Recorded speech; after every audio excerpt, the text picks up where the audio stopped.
کاک عزیز فەرموو.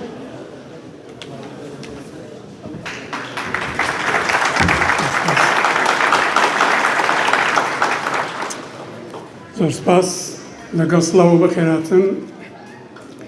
سپاسی بەڕێوەبەران و پێکهێنەرانی ئەو کۆنفرانسە دەکەم. سپاس و پێزانینی خۆم ئاراستەی بەڕێوەبەرایەتی و ڕێبەری کۆمەڵە ڕێکخراوی حیزبی کۆمونیستی ئێران دەکەم کە متمانە و دەرفەتیان بە من بەخشیوە لێرەدا چەند وشەیەک ئاراستەی ئێوەی بەڕێز بکەم. ئەو کۆنفرانسە یەکەم کاردانەوەی قۆناغێکی نوێی یەکگرتووی بەرهەمدارە لە نێو هێزە سیاسیەکانی کوردستان. تا ئێستا شتیوەمان نەدیتوو. بۆیە بە هەموو تواناوە من پیرۆزبایان لێ دەکەم ئاواتەخوازی بەردەوامبوونی سەرکەوتنی.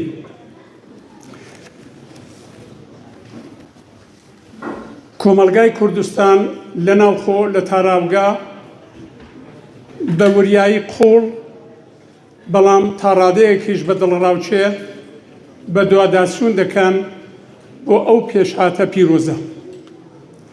هۆکارەکانی زۆرە من ناسمە سەری چونکە وەختەکەمان زۆر کەمە، باسەکانمیش زۆر دوور و درێژە،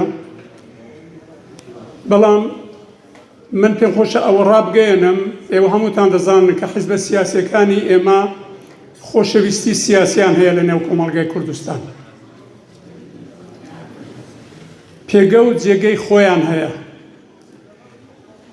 کۆمەڵگای کوردستان، جەماوەری خەڵکی کوردستان لە ناوخۆ و لە دەرەوە لە تاراوگا پێیان خۆشە سەرنجی حیزبەکان بۆ دوو خاڵ ڕابکێشن. یەکەمیان ئەوەیە کە ئەوان بەتەنێ نین لەسەر گۆڕەپانی تێکۆشانی سیاسی. لە ناوخۆی کوردستان تۆژێکی بە ئاگا، دەستەبژێر، گەنجی بەهەست لێهاتوو و بەپێس خەریکی کاری هونەری مەدەنی ژینگەن بە ئامانج و ناوەرۆکی سیاسی. داواکاری کۆمەلگای مەدەنیمە لە ناوخۆ لە دەرەوەی وڵات جەماوەری خەڵک کوردستان لە حیزبە سیاسیەکان ئەوەیە کە ئەوە بە هەند وەربگرن جێگە و پێگەی ئەو دەستەبژێرانەی کوردستان، کۆمەلگای مەدەنی لە ناوخۆی کوردستان بەتایبەتی بەڕێز ڕابگرن و جێگە و پێگەی وان لە قۆناغەکانی داهاتوو، لە قۆناغە جۆرا و جۆرەکانی داهاتوو بە ڕسمیەت بناسن و ڕێگەیان پێ بدەن کە ئەوانە دەور ببینن. هەرچەند ئەگەر ڕێگەشان پێ نەدەن ئەوان دەوری خۆیان دەبینن. خاڵی دووەمەوەیە کە خەڵکی کوردستان چاوەڕێی ئەوان کە حیزبە سیاسیەکانی ئێمە ئەو حەودلایانەی کە لێران با یەخی تایبەتی بدەن بەوە کە خۆ لە بەرژەوەندی حیزبایەتیەکان، خۆ لە بەرژەوەندی بەرتەسکەکان دوور بکەنەوە و زیاتر چاکەی گشتی بکەنە بنەمای یەکگرتوویی و لێک نزیک بوونەوە بۆ داهاتوو. من باسەکەی خۆم لە ڕووی سیاسی و حقوقیەوە پێشکەش دەکەم.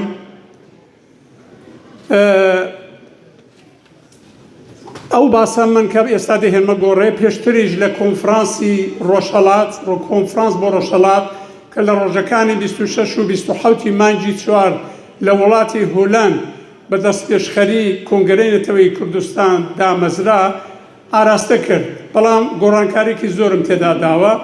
جا دەمەوێت ئەوەی بە ئەرزی ئێوە بگەێنم. قسەکانی من لەسەر ڕابردوونێ لێرەدا بە دوور و درێژی باسی شۆڕشی ژینا کرا، تاوتوێی هەموو لایەنەکان کرا، دەرکەوتەکان، دەراوێشتەکان.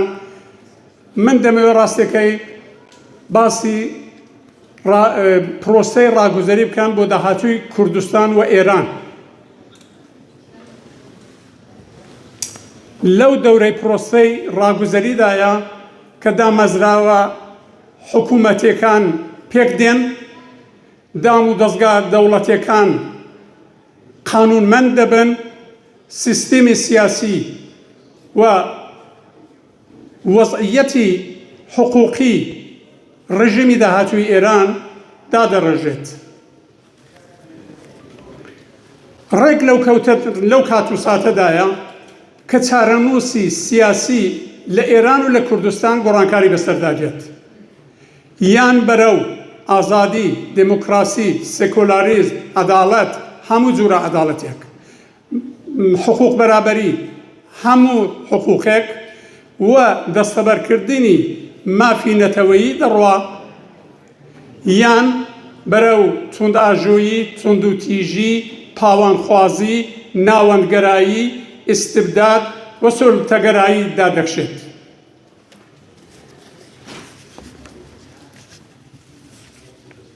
بۆیە کورد لە ئێستادا خۆی ئامادە بکە، دەبێ خۆی ئامادە بکە کە لەو پرۆسەیەی داهاتوودا لە هەموو قۆناغەکانیدا چالاک بێ، فعال بێ. ئەوە هەم ڕابردووی سیاسەکەی خۆبەختکردنەکانی حکمی پێدەکا، هەمیش ئەو بزوتنەوە جەماوەرەی کە ئێستاش بەردەوامە و ئەوڕۆ بە دوور و درێژی، بە چاچی، بە بەربڵاوی بە نێوی شۆڕشی ژیان ئازادی باسی لێوە کرا. من ئەوە بە دوو دەورە قۆناغی ڕاگرتووزەری بە دوو دەورە دابەش دەکەم. سەرەتا باز لە کوردستان دەکەم. لە کوردستان لە پاش نەمانی کۆماری ئیسلامی وەزعێکی قەیراناوی پێشدێ، قەیرانی ئابووری، سیاسی، ئەمنیەتی وە کۆمەڵایەتی. ئێمە دەبێت چی بکەین بۆی کە بەرەنگاری ئەو بۆشایە ببینەوە، چونکو دەزانین کە لە 57 ئەرتەش ڕۆیی، پۆلیس ڕۆیی، ژدام و دەستگا دەوڵاتیەکان کەس بوون و خەڵک ناچار بوو خۆڵی لە هەڵماڵێ بۆ زۆر لایەن، بۆ زۆر خاڵ دەسەڵاتەکە بەدەستەوە بکرێت. تەنانەت لە 57یش ئێمە دیتمان کە شوڕای شارەکان دانرا بوو لە سنە کە مێژوویەکی تایبەتی هەیە، زۆر بەهێزە، بەڕسمی ناسرا، لەلایەن دەوڵەتیشەوە بەڕسمیەت ناسرا. بەڵام لە مەریوان، لە سەقێز، لە مەهاباد، لە بۆکان، لە هەمووی ئەو شارانە لە ساڵی 57 پێشوەی کە شا بڕوا ئەو شوڕایانە دامەزران. من بۆ خۆم زۆر باشم لەبیرە، لە شاری سەقەز بووم. مامۆستا مەلا عەبدوڵای محەممەدی سەرۆکی شوڕای شاری سەقەز بوو و من دوو جار چوون بۆ لای. جاری یەکەم بۆ ئەوە بوو چونکو کاک حەمەدەمی سیراجی ئەندامی دەفتەری سیاسی حیزبی دموکراتی کوردستانی ئێران گەڕابووە و ماموریەتی درابوویە کە بێ بە شێوەی نەهێنی لە ماڵی ئێمە بوو، ماموریەتی درابوویە کە بێ شانەکانی حیزبی لە سەقەز ساخ کاتەوە و ئەویش بکاتە بنەمایەک بۆ سنە و کرماشان. ئێمە لەگەڵ کاک حەمەدەمی سیراجی لە نزیک بوونەوەی دوو ڕێبەندان قسەمان کرد و گەیشتینە سەر ئەو باوەڕە کە زۆر باش دەبێت ئەگەمە بتوانین ساڵوەگەڕی کۆماری کوردستان جێژن بگرین. و بۆ ئەوە کوتم کاک حەمەدەمی من باقیەکەی دەچم و ڕۆیشتم بۆ لای ڕئیسی شوڕای شار جەنابی مامۆستا مەلا عەبدوڵای محەممەدی. ڕاستەکەی لەشتان ناشارمەوە، بڕێک بە ترس و لەرز چووم. پێم وانە بوو قبوڵی دەکات، چونکو جارێ هیچ ڕژیمی شای هەر مابوو کە داواکاریەکەم هێناگۆڕێ. مامۆستا مەلا عەبدوڵا زۆر بە گەوری وەریگرت شتەکە. گوتم دەچینە مەیدانی هەڵۆ لەوێ خەڵک بانگ دەکەینوانە. گوتی بچن بۆ خۆشم دێم قسە دەکەم. ئەوە ڕئیسی شوڕای شار بوو، بەبێوی ئێمە ئەو کۆبوونەوەمان بۆ جێبەجێ نەدوو. خاڵی دووەم ئەوە بوو کە حیزبی ڕەستاخیزی شا چۆنی کردبوو دەفتەرەکەیان پڕ بوو لە شت دەرگاکەشان داخست بوو کلێلەکەیان لە لای مامۆستادا نابوو. ئەو کەسانێک کە ئێمە کارمان لەگەڵ کردبوو وەک ئەندامی حیزبی دموکرات ڕامان کێشا بوون بۆ حیزبایەتی، هاتن داوایان کرد، گوتیان ئێمە هیچ ماشینی تایپ و ئەوانەمان نییە، حیزبی ڕەستاخیز زۆر کەلوپەلی هەیە، بەڵکەم بتوانێت لە مامۆستا بەوەی وەرگری. مامۆستا لوتفێکی زۆری لەگەڵ من هەبوو، بەڕاستی زۆر گەورەی هەبوو. من چوون بۆ لای ئەوەشم داوا لێ کرد، سوو بانجی کرد، کوتی فڵانە کەسی بانکەن کە کلێلەکەی بداتێ بچن ئەوانە ژۆر کرد. مەبەستمەوەی لە سنە لە شارەکانی دیکەش ئەو شتانە بەردەوام بوون. بۆیە ئەو دوو میسالم هێناوە ئەمن وەک نمونە بۆ ئەوە کە پێتان بڵێم کە بۆ داهاتووی ئێمە دەبێت ئەو ئەزمونەی شوڕاکان لەبەرچاو بگرین.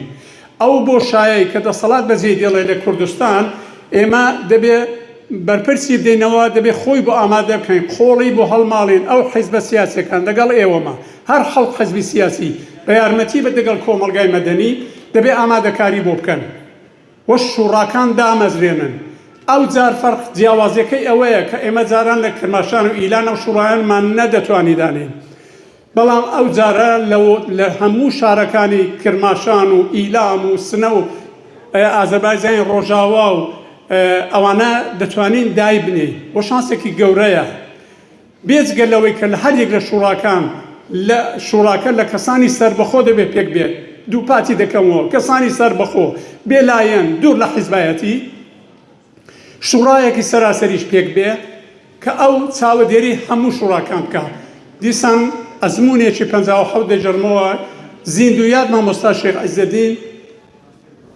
بۆ خۆی ناڕاستەوخۆ سەرپەرستیەکی ئەو شوڕایانەی شارەکانی کوردستانی دەکرد و زۆر دەوری هەبوو لەوەی کە ئیسلامی سیاسی نەیەتە نێو کوردستان بە نزیکایەتێکی کە گەڵی جومعەکانی هەبوو دەوری خۆی مەشروعیەتی خۆی مەقبوڵیەتی خۆی نیشاندا وە کاردانەوەی بوو ئێستا لە شوڕاکانی شار من پێشنیار دەکەم کە ئەو حیزبە سیاسیانە ئەوە بە هەند وەربگرن دەنا لەو دەورەیەدا تووشی پشێوی دەبین تووشی پشپرزەیی پەشۆکاوی دەبین ئەگەر ئێمە بتوانین ئەو شوڕایانە دامەزرێنین کە دەبێت دامەزرێنین سەرکەوتنێکی گەورەمان هەیە و دەتوانین بیکەینە بنچینە و بنەمایەک بۆ وتوێژەکانی داهاتوو لەگەڵ حکوومەتی ناوەندی بۆ بەشداری لە پرۆسەی ڕاگوزەری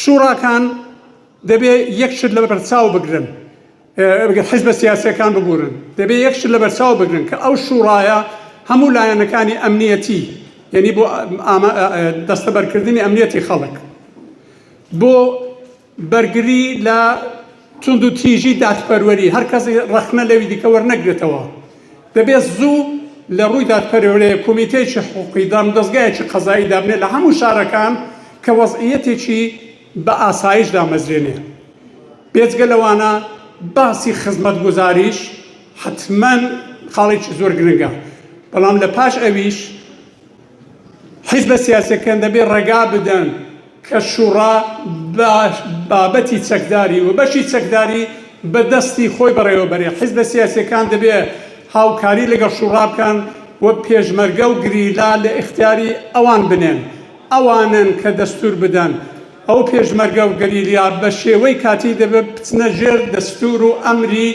شوڕا کە شوڕای خەڵکە لە هەمان کادای حیزبە سیاسیەکانیشە لە هەماندای کۆمەڵگای مەدەنیشە بەڵام خاڵێکی سەرەکی دیکە هەیە لەناو شوڕا کە ئەمن زۆر پێداگری لەسەر دەکەم جەختی لەسەر دەکەمەوە ئەویش پرسی ساختکردنەوەیە لە کوردستان ئێمە دەزانین کە حیزب و پێکهاتە سیاسیەکان هەتا ئێستا ئەو ڕووباس کرا یەک بەرنامەی سیاسی هاوبەشیان نییە بۆ پرۆسەی ڕاگوزەری حەوت حیزبی سیاسی لێرەن 5 داخوازی و 5 بەرنامەی تایبەتیان هەیە مافی چارەنووس خودموختاری سەربەخۆی خوازی فێدرالیزم و کۆنفێدرالیزمی دموکراتیک خەڵکی ئێمە دەبێت کامی هەڵبژێرن لێرە ڕاباسی فێدرالیزمیش کرا باسی کۆنفێدرالیزمی دموکراتیکش کرا باسی سەربەخۆییش کرا مافی چارەنووسیش کرا یعنی وا دیارە ساغ نەبوونەوەیەک هەیە بۆیە دیسانەکە من دەڵێم شوڕا لێرەدا دەست پێشخەرێکی زۆر گرنگ بەدەستەوە بگرێت بۆ ساغبوونەوە لەسەر ئەو پرسە ئەویش ئەوەیە ڕێفراندۆمێک سازکە لە هەموو شارەکانی کوردستان لە هەموو پارێزگاکانی کوردستان ڕێفراندۆمەکەش یەک پرسی هەبێ و جوابی ئایان نا تکا دەکەم بێدەنگی بپارێزن تکا دەکەم یەک پرس داوا بکەم بۆ ڕێفراندۆمەکە ئەویش ئەوەیە کۆماری دموکراتیک لە ئێران بە دەستەبەرکردن و دابینکردنی پرسی نەتەوەیی کوردستان بۆ چارەسەری و گونجاندنی لە یاسای بنەڕەتی یان دەستور یان قانونی ئەساسی. ئەوە چەند قازانجی هەیە. یەکێکەوە کە حکوومەتی ناوەندی بەرامبەر بەو ڕێفراندۆمە کە بە هیوان جێبگرێ لە بەرامبەر ئەمرێکی واقعیدا دەنێ کە دەڵێ خەڵکەکە چیان دەبێت. خەڵکەکە پرسینەتەوەیان بۆ گرنگە بە پێچەوانەی کەوان دەوێت یاسارمان لێ بکەن. کاک عەبدوڵای بەڕێز هەواڵی بۆ هاوڕێی خۆشەویستم بە دروستی باسی کرد. دەیانێت یاسارمان لێ بکەنەوە، ئەوی ترمان لێ بکەنەوە، دابەشمان بکەن. ئەوە دەبێتە بنچینە و بنەمایەکی مەشروع و تا ڕادەیەک یاسایی گەلی کە ئێمە دەتوانین بەوەوە بەگشت دەوڵەتی مەرکەزیدا بێن، دەوڵەتی ناوەندیدا بێن کە خەڵکی کوردستان داوای پرسی ناوەندی دەکەن. دموکراسی لە ئێران چارەسەری پرسی نەتەوەیی لە کوردستان. لە پاشان پرسی ئێرە من بەجێ دەڵمی کوردستان دەستمە سەر باسی ئێران. لە ئێران قۆناغەکانی ڕاپرسی بەو شێوەیەیە کە شۆڕایەکی ڕاگوزەریدا دەمەزرێ وەگەوەی کە لە سەرەتای 57 و 58 شوڕای ئینقلاب هەموو دەسەڵاتێکی بەدەستەوە گرت. لێرە ئێمە باسی شوڕای بڵێن باسی پرۆسەی ڕاگوزەری دموکراتیک دەکەین کەوا بوو لەو سەناریۆیەدا باس دەکەین کە شوڕایەکی ڕاگوزەری حکوومەتێکی کاتی پێک دێنێ، سەرۆک وەزیر وەزیراندا دەمەزرێنێ، حکوومەتی کاتی دوو ئەرشی سەرەکی هەیە، یەکیان هەڵبژاردنە بۆ مەجلیسی موەسسەسان، یەکیان بەڕێوەبەردنی مەجلیسی موەسسەسانە. مەجلیسی موەسسەسان هەستیارترین بەسەکەم زۆری ماوە بەڕاستی 5 دقەی ترم داین 5 دقەی تر دەرەوە چونکە باسە حقوقێکم نەکردو ئێستامە.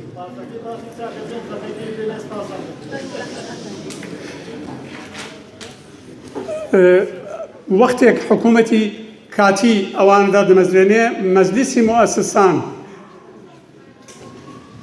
خاڵێکی زۆر جەوهەرێ بۆ پرسی کورد. دەتوانێت دەرفەتی زۆر باش بێ، دەتوانێت مەترسی گەورە بێ، دەکرێت شتمان بەسەردا سەپێنن لە پەراوێزمان بخەن و ئێمە دەتوانین مافەکانی خۆمان دەستەبەر بکەین. بۆیە ئێمە کوتمان کە کورد دەبێت زۆر بە باوەشی ئاوەڵەوە بچێت لە هەڵبژاردننی بڵین یاسای بنەڕەتی ڕا بە تەواوی بەشدار بێ. بۆیە ئەو کۆبوونەوەیە دەبێت سەر بگرێ، ئەو کۆبوونەوەی ناو حیزبەکان دەبێت سەر بگرێ بە یارمەتی کۆمەلگای مەدەنی نوێنەرانی هاوبەشدانێ، نەک نوێنەری هەرێک حیزبەی بەتەنیا، نەک یەک وتار بێ، نەک چەند وتار بێ، دەبێت یەک وتاری هەبێ ئەو هەموو لایەنە بە یەکەوە بچن لە مەجلیسی موەسسەسان داواکاریەکانی خۆیان بێن نەگۆڕێ. کەوا بوو مەجلیسی موەسسەسان بەڕاستی یەک لاکەرەوەیە بۆ پرسی کورد. بایەخی زۆری دەبێت پێ بدەین ئێمە. چەندانە تایبەتمەندی هەیە لە مەجلیسی موەسسەسان.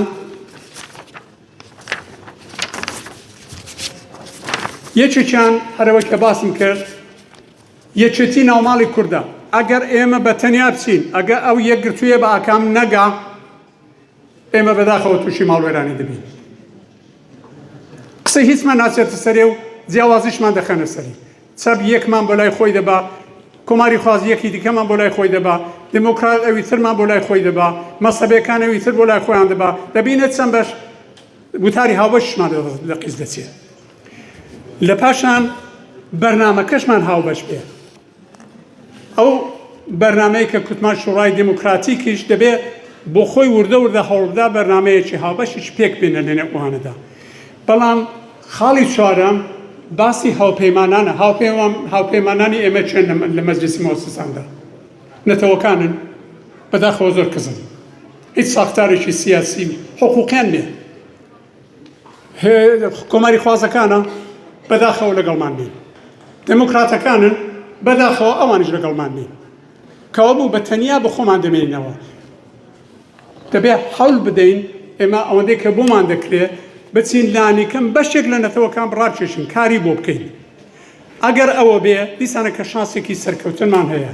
ئەگەر ئەوێت بۆ خۆمان دەمێنینەوە. بەڵام مانای ئەوە نییە کەس دەبی، بەڵام بە یەکدەنجی، بە یەک وتاری و بە یەک بەرنامەیی دەتوانین ئەمە بەرەنگاری مەجلیسی موەسسەسان بینەوە. بەهێزین ڕابردوومان هەیە شۆڕشی ژنجیان ئازادیمان هەیە و ئەوە لە پاشان هەیئەتێکی نووسینەوەی دەستوریش پێک دێ ئێمە دەبێت لەو هەیئەتەش بەسپار بین کورد دەبێت جێبگرێت لە تەواوی قۆناغەکاندا جێبگرێت لە مەجلیسی مواسسان ببێت تەنانەت لە شوڕای ڕاگوزەریش هەبێت و هەروەها لە بڵێن هەیئەتی نووسینەوەی دەستور لەوێژدا دەبێت بەشدار بێت چونکە زۆر زۆر گرنگە.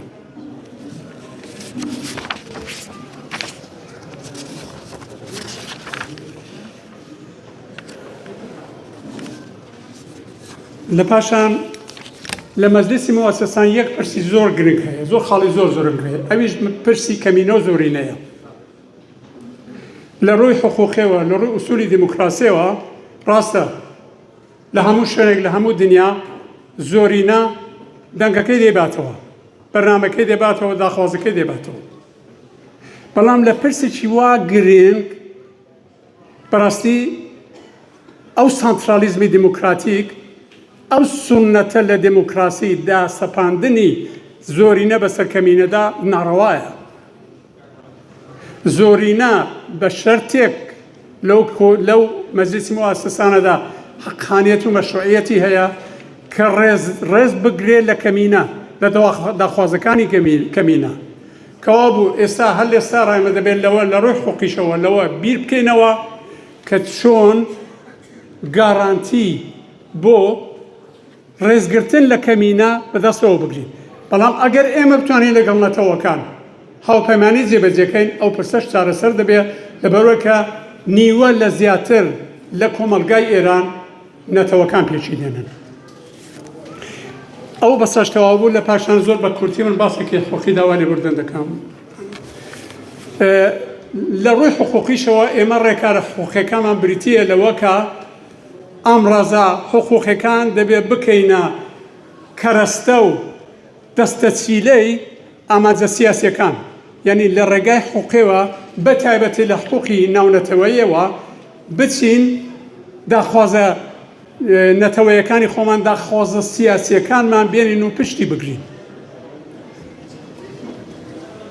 دەتوانین منشورێک پێک بینین لە بەیاننامەی جیهانی مافی مرۆڤ و لە دوو دانە پەیماننامەی ناونەتەوەیی سەبارەت بە مافەکانی مەدەنی سیاسی و هەروەها پەیماننامەی ناونەتەوەیی سەبارەت بە مافەکانی ئابووری کۆمەڵایەتی و فەرهەنگی لە خاڵی یەکی هەردوو پەیمانە ئەو پەیمانە ناونەتەوەیانەدا باس لەوە کراوە کە